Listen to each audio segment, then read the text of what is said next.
Hi ವೀಕ್ಷಕರೇ, ಎಲ್ಲರಿಗೂ ನಮಸ್ಕಾರ.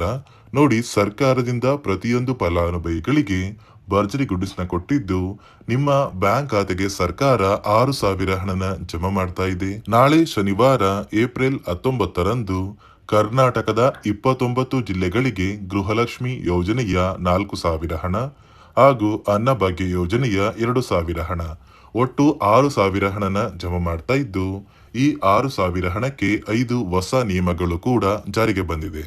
ಅದೇ ರೀತಿ ಇನ್ನು ಮುಂದೆ ಗೃಹಲಕ್ಷ್ಮಿ ಯೋಜನೆಯ 2,000 ಹಣ ಬದಲಿಗೆ ಸರ್ಕಾರ ಈ ಒಂದು ಹಣನ 4,000 ಹಣಕ್ಕೆ ಏರಿಕೆ ಮಾಡಿದ್ದು, ಬನ್ನಿ ಸ್ನೇಹಿತರೆ, ಹೇಗೆ 4,000 ಹಣ ಜಮಾ ಆಗ್ತಾ ಇದೆ ಅಂತ ನಾನು ನಿಮಗೆ ತಿಳಿಸ್ಕೊಡ್ತಾ ಇದ್ದೀನಿ.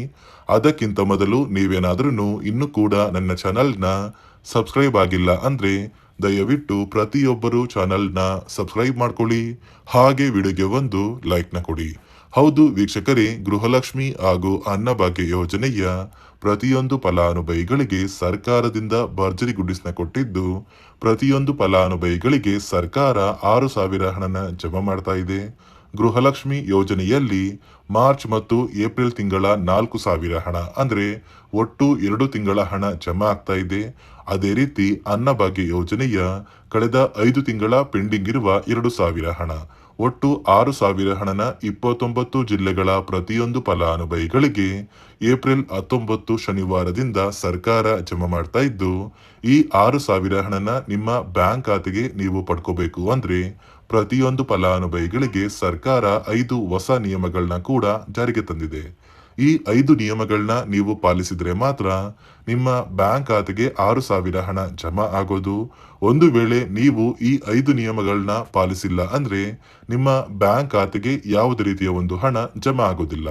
ಸುಮಾರು 1 ಲಕ್ಷಕ್ಕಿಂತ ಅಧಿಕ ಫಲಾನುಭವಿಗಳಿಗೆ ಈ ಬಾರಿ ಮಾರ್ಚ್ ಮತ್ತು ಏಪ್ರಿಲ್ ತಿಂಗಳ 4,000 ಹಣನ ಸರ್ಕಾರ ಕ್ಯಾನ್ಸಲ್ ಮಾಡಿದೆ. ಹಾಗಾದ್ರೆ ಬನ್ನಿ ಸ್ನೇಹಿತರೆ, ಯಾವ ಕಾರಣಕ್ಕೆ ಕ್ಯಾನ್ಸಲ್ ಮಾಡಿದೆ ಮತ್ತು ಸರ್ಕಾರದಿಂದ ಜಾರಿಗೆ ಬಂದಿರುವ ನಿಯಮಗಳು ಏನು ಅಂತ ಕೂಡ ತಿಳಿಸ್ಕೊಡ್ತೀನಿ. ಅದಕ್ಕಿಂತ ಮೊದಲು ಪ್ರತಿಯೊಂದು ಫಲಾನುಭವಿಗಳಿಗೆ ಗೃಹಲಕ್ಷ್ಮಿ ಯೋಜನೆಯ 2,000 ಹಣ ಬದಲು 4,000 ಹಣನ ಜಮಾ ಮಾಡ್ತಾ ಇದ್ದು, ಗೃಹಲಕ್ಷ್ಮಿ ಯೋಜನೆಯ ಹಣನ 4,000 ಹಣಕ್ಕೆ ಸರ್ಕಾರ ಏರಿಕೆ ಮಾಡ್ತಾ ಇದೆ. ಹಾಗಾದ್ರೆ ಈ ಒಂದು ಮಾಹಿತಿ ನಿಜನ? ಸರ್ಕಾರದಿಂದ 4,000 ಹಣ ಖಂಡಿತವಾಗಿಯೂ ಜಮಾ ಆಗುತ್ತಾ ಅಂತ ನೀವು ಕೇಳಬಹುದು. ಹೌದು ವೀಕ್ಷಕರೇ, ಕಾಂಗ್ರೆಸ್ನ ಸಚಿವರೊಬ್ಬರು ಕೊಟ್ಟಿರುವಂತಹ ಒಂದು ಮಾಹಿತಿಯ ಪ್ರಕಾರ ಗೃಹಲಕ್ಷ್ಮಿ ಯೋಜನೆಯ ಫಲಾನುಭವಿಗಳಿಗೆ 4,000 ಹಣ ಪ್ರತಿ ತಿಂಗಳು ಜಮಾ ಮಾಡ್ತಾರೆ. ಆದ್ರೆ 4,000 ಹಣ ನಿಮ್ಮ ಬ್ಯಾಂಕ್ ಖಾತೆಗೆ ಬರೋದು ಮುಂದೆ ಬರುವಂತಹ ವಿಧಾನಸಭಾ ಚುನಾವಣೆಯಲ್ಲಿ ಕಾಂಗ್ರೆಸ್ ಸರ್ಕಾರ ಅಧಿಕಾರಕ್ಕೆ ಬಂದಾಗ ಮಾತ್ರ ನಿಮ್ಮ ಬ್ಯಾಂಕ್ ಖಾತೆಗೆ 4,000 ಹಣ ಜಮಾ ಆಗುತ್ತೆ. ಅಲ್ಲಿಯವರೆಗೂ ಪ್ರತಿ ತಿಂಗಳು ನಿಮ್ಮ ಬ್ಯಾಂಕ್ ಖಾತೆಗೆ 2,000 ಹಣ ಜಮಾ ಆಗುತ್ತೆ.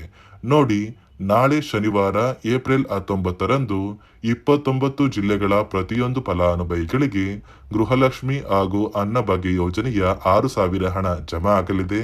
ಬನ್ನಿ ಸ್ನೇಹಿತರೆ, ಯಾವ ಜಿಲ್ಲೆಗಳಿಗೆ ಹಣ ಜಮಾ ಆಗ್ತಾ ಇದೆ ಅಂತ ತಿಳ್ಕೊಳ್ಳೋಣ.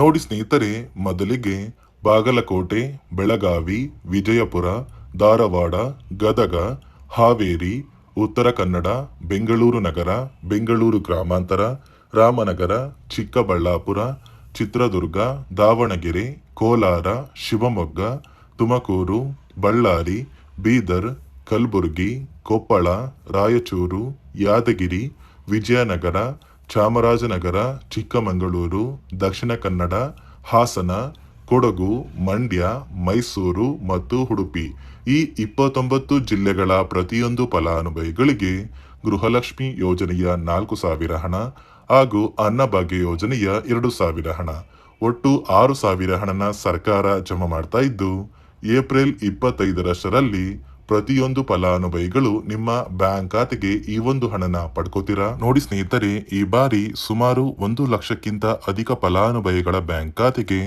ಸರ್ಕಾರ ಗೃಹಲಕ್ಷ್ಮಿ ಯೋಜನೆಯ ಹಣನ ಜಮಾ ಮಾಡ್ತಾ ಇಲ್ಲ. ಕಾರಣ ಏನು ಅಂದ್ರೆ, ನಿಮ್ಮ ಬ್ಯಾಂಕ್ ಖಾತೆಗೆ ಡಿಬಿಟಿ ಮೂಲಕ ಹಣ ಜಮಾ ಮಾಡುವಂತಹ ಸಂದರ್ಭದಲ್ಲಿ ಸರ್ಕಾರ ಸಾಕಷ್ಟು ಫಲಾನುಭವಿಗಳ ಒಂದು ಬ್ಯಾಂಕ್ ಖಾತೆಗೆ ಹಣ ಜಮಾ ಮಾಡೋದನ್ನ ಕ್ಯಾನ್ಸಲ್ ಮಾಡಿದೆ. ಯಾಕಂದ್ರೆ ಇತ್ತೀಚೆಗೆ ಹಣಕಾಸು ಇಲಾಖೆ ಜಾರಿಗೆ ತಂದಿರುವ 5 ನಿಯಮಗಳ ಆಧಾರದ ಮೇಲೆ ಪ್ರತಿಯೊಂದು ಫಲಾನುಭವಿಗಳಿಗೆ ಸರ್ಕಾರ ಈ ಒಂದು ಹಣನ ಜಮಾ ಮಾಡ್ತಾ ಇದ್ದು, ಯಾರೆಲ್ಲ ಫಲಾನುಭವಿಗಳು ಈ ನಿಯಮಗಳನ್ನ ಪಾಲಿಸಿಲ್ಲ ನಿಮ್ಮ ಬ್ಯಾಂಕ್ ಖಾತೆಗೂ ಕೂಡ ಹಣ ಜಮಾ ಆಗೋದಿಲ್ಲ. ಹಾಗಾದ್ರೆ ಬನ್ನಿ ಸ್ನೇಹಿತರೆ, ಸರ್ಕಾರ ಜಾರಿಗೆ ತಂದಿರುವ ಆ 5 ಹೊಸ ನಿಯಮಗಳು ಏನು ಅಂತ ನಾನು ನಿಮಗೆ ತಿಳಿಸ್ಕೊಡ್ತಾ ಇದ್ದೀನಿ. ನೋಡಿ ಸ್ನೇಹಿತರೆ, ಮೊದಲನೆಯ ಒಂದು ನಿಯಮ ಬಂದು, ಸಾಕಷ್ಟು ಫಲಾನುಭವಿಗಳು ಹೊಂದಿರುವಂತಹ ಒಂದು ರೇಷನ್ ಕಾರ್ಡ್ ಏನಿದೆ, ಆ ಒಂದು ರೇಷನ್ ಕಾರ್ಡ್ನ ಮನೆಯ ಸದಸ್ಯರ ಪ್ರತಿಯೊಬ್ಬರ ಒಂದು ಆಧಾರ್ ಕಾರ್ಡ್ನ ನಿಮ್ಮ ರೇಷನ್ ಕಾರ್ಡ್ಗೆ ಕಡ್ಡಾಯವಾಗಿ ಲಿಂಕ್ ಮಾಡಿಸ್ಬೇಕು. ಅಂದ್ರೆ ಈ ಒಂದು ಲಿಂಕ್ ಮಾಡಿಸುವಂತಹ ಒಂದು ಪ್ರೊಸೀಜರ್ಗೆ ಸರ್ಕಾರ KYC ಅಂತ ಕರೀತಾರೆ. ನಿಮ್ಮ ರೇಷನ್ ಕಾರ್ಡ್ಗೆ ಇನ್ನೂ ಸಹ KYC ಆಗಿಲ್ಲ ಅಂದ್ರೆ ನಿಮ್ಮ ಬ್ಯಾಂಕ್ ಖಾತೆಗೆ ಸರ್ಕಾರ ಮುಂದಿನ ದಿನಗಳಲ್ಲಿ ಗೃಹಲಕ್ಷ್ಮಿ ಯೋಜನೆಯ ಹಣನ ಕ್ಯಾನ್ಸಲ್ ಮಾಡುತ್ತೆ. ಅದೇ ರೀತಿ ಎರಡನೆಯ ಒಂದು ನಿಯಮ ಬಂದು, ಸಾಕಷ್ಟು ಫಲಾನುಭವಿಗಳು ಕಳೆದ 3 ತಿಂಗಳಿಂದ ಸರ್ಕಾರದಿಂದ ಬರ್ತಾ ಇರುವಂತಹ ಒಂದು ರೇಷನ್ ಏನಿದೆ, ಅಂದ್ರೆ ಉಚಿತ ಅಕ್ಕಿ ಏನಿದೆ, ಈ ಒಂದು ರೇಷನ್ನ ಪಡ್ಕೋತಾ ಇಲ್ಲ. ಒಂದು ವೇಳೆ ಕಳೆದ 3 ತಿಂಗಳಿಂದ ನೀವು ರೇಷನ್ನ ಪಡ್ಕೊಂಡಿಲ್ಲ ಅಂದ್ರೆ ಸರ್ಕಾರ ನಿಮ್ಮ ಬಳಿ ಇರುವಂತಹ ಒಂದು ರೇಷನ್ ಕಾರ್ಡ್ನ ಕ್ಯಾನ್ಸಲ್ ಮಾಡುತ್ತೆ. ನಿಮ್ಮ ರೇಷನ್ ಕಾರ್ಡ್ನ ಸರ್ಕಾರ ಕ್ಯಾನ್ಸಲ್ ಮಾಡಿದ್ರೆ ನಿಮ್ಮ ಬ್ಯಾಂಕ್ ಖಾತೆಗೆ ಗೃಹಲಕ್ಷ್ಮಿ ಯೋಜನೆಯ ಹಣ ಇರ್ಬೋದು ಮತ್ತು ಸರ್ಕಾರದಿಂದ ಬರುವಂತಹ ಒಂದು ಸೌಲಭ್ಯಗಳನ್ನ ನೀವು ಕಳ್ಕೋಬೇಕಾಗುತ್ತೆ. ಅದೇ ರೀತಿ ಮೂರನೆಯ ಒಂದು ನಿಯಮ ಬಂದು, ನೋಡಿ ಸ್ನೇಹಿತರೆ, ನಿಮ್ಮ ಬಳಿ ಇರುವಂತಹ ಒಂದು ಆಧಾರ್ ಕಾರ್ಡ್ ಏನಿದೆ, ಆ ಒಂದು ಆಧಾರ್ ಕಾರ್ಡ್ನ ಕಳೆದ 15 ವರ್ಷಗಳಲ್ಲಿ ನೀವು ಯಾವುದೇ ರೀತಿಯ ಒಂದು ತಿದ್ದುಪಡಿನ ಮಾಡಿಸಿಲ್ಲ ಅಂದ್ರೆ ನಿಮ್ಮ ಬ್ಯಾಂಕ್ ಖಾತೆಗೆ ಸರ್ಕಾರ ಗೃಹಲಕ್ಷ್ಮಿ ಯೋಜನೆಯ ಹಣನ ಕ್ಯಾನ್ಸಲ್ ಮಾಡುತ್ತೆ. ಯಾಕಂದ್ರೆ ಸರ್ಕಾರದಿಂದ ಬಂದಿರುವಂತಹ ಒಂದು ಆದೇಶದ ಪ್ರಕಾರ ಪ್ರತಿಯೊಂದು ಫಲಾನುಭವಿಗಳು ಕಳೆದ 15 ವರ್ಷಗಳಲ್ಲಿ ಯಾವುದೇ ರೀತಿಯ ಒಂದು ತಿದ್ದುಪಡಿನ ನಿಮ್ಮ ಆಧಾರ್ ಕಾರ್ಡ್ಗೆ ನೀವು ಮಾಡಿಸಿಲ್ಲ ಅಂದ್ರೆ ಕಡ್ಡಾಯವಾಗಿ ಆದಷ್ಟು ಬೇಗ ನಿಮ್ಮ ಆಧಾರ್ ಕಾರ್ಡ್ಗೆ ತಿದ್ದುಪಡಿನ ಮಾಡಿಸಿ. ಅದೇ ರೀತಿ ನಾಲ್ಕನೆಯ ಒಂದು ನಿಯಮ ಬಂದು, ನಿಮ್ಮ ಕುಟುಂಬದ ಒಂದು ವಾರ್ಷಿಕ ಆದಾಯ 7 ಲಕ್ಷಕ್ಕಿಂತ ಕಡಿಮೆ ಇರಬೇಕು. ಒಂದು ವೇಳೆ ನಿಮ್ಮ ಕುಟುಂಬದ ವಾರ್ಷಿಕ ಆದಾಯ 7 ಲಕ್ಷಕ್ಕಿಂತ ಜಾಸ್ತಿ ಇದ್ರೆ ನಿಮ್ಮ ಬ್ಯಾಂಕ್ ಖಾತೆಗೆ ಸರ್ಕಾರ ಗೃಹಲಕ್ಷ್ಮಿ ಯೋಜನೆಯ ಹಣನ ಕ್ಯಾನ್ಸಲ್ ಮಾಡುತ್ತೆ. ಅದೇ ರೀತಿ ಐದನೆಯ ಒಂದು ನಿಯಮ ಬಂದು, ನಿಮ್ಮ ಕುಟುಂಬದ ಸದಸ್ಯರು ಅಥವಾ ಗೃಹಲಕ್ಷ್ಮಿ ಯೋಜನೆಯ ಫಲಾನುಭವಿಗಳು ಯಾರು ಕೂಡ ಸರ್ಕಾರಿ ನೌಕರರಾಗಿ ಕಾರ್ಯನಿರ್ವಹಿಸ್ತಾ ಇರಬಾರ್ದು. ಒಂದು ವೇಳೆ ನಿಮ್ಮ ಕುಟುಂಬದಲ್ಲಿ ಯಾರೇ ಆಗಿದ್ರೂ ಸರ್ಕಾರಿ ನೌಕರರಾಗಿ ಕಾರ್ಯನಿರ್ವಹಿಸ್ತಾ ಇದ್ರೆ ನಿಮ್ಮ ಬ್ಯಾಂಕ್ ಖಾತೆಗೆ ಗೃಹಲಕ್ಷ್ಮಿ ಯೋಜನೆಯ ಹಣ ಕ್ಯಾನ್ಸಲ್ ಆಗುತ್ತೆ. ಈ 5 ನಿಯಮಗಳ ಆಧಾರದ ಮೇಲೆ ಪ್ರತಿಯೊಂದು ಫಲಾನುಭವಿಗಳಿಗೆ ಸರ್ಕಾರ ಹಣ ಜಮಾ ಮಾಡ್ತಾ ಇದೆ. ಒಂದು ವೇಳೆ ನೀವು ಈ 5 ನಿಯಮಗಳನ್ನ ಪಾಲಿಸಿಲ್ಲ ಅಂದ್ರೆ ನೀವು ಕೂಡ ಗೃಹಲಕ್ಷ್ಮಿ ಯೋಜನೆಯ ಹಣದಿಂದ ವಂಚಿತರಾಗಬೇಕಾಗುತ್ತೆ. ನೋಡಿ ಸ್ನೇಹಿತರೆ, ಇಲ್ಲಿಯವರೆಗೂ ಸರ್ಕಾರದಿಂದ ನಿಮ್ಮ ಬ್ಯಾಂಕ್ ಖಾತೆಗೆ ಒಟ್ಟು 18 ಕಂತಿನ ಹಣ ಜಮಾ ಆಗಿದ್ರೆ ಮಾತ್ರ ಗೃಹಲಕ್ಷ್ಮಿ ಯೋಜನೆಯ 2 ತಿಂಗಳ ಹಣ ಅಂದ್ರೆ ಮಾರ್ಚ್ ಮತ್ತು ಏಪ್ರಿಲ್ ತಿಂಗಳ 4,000 ಹಣ ಜಮಾ ಆಗೋದು.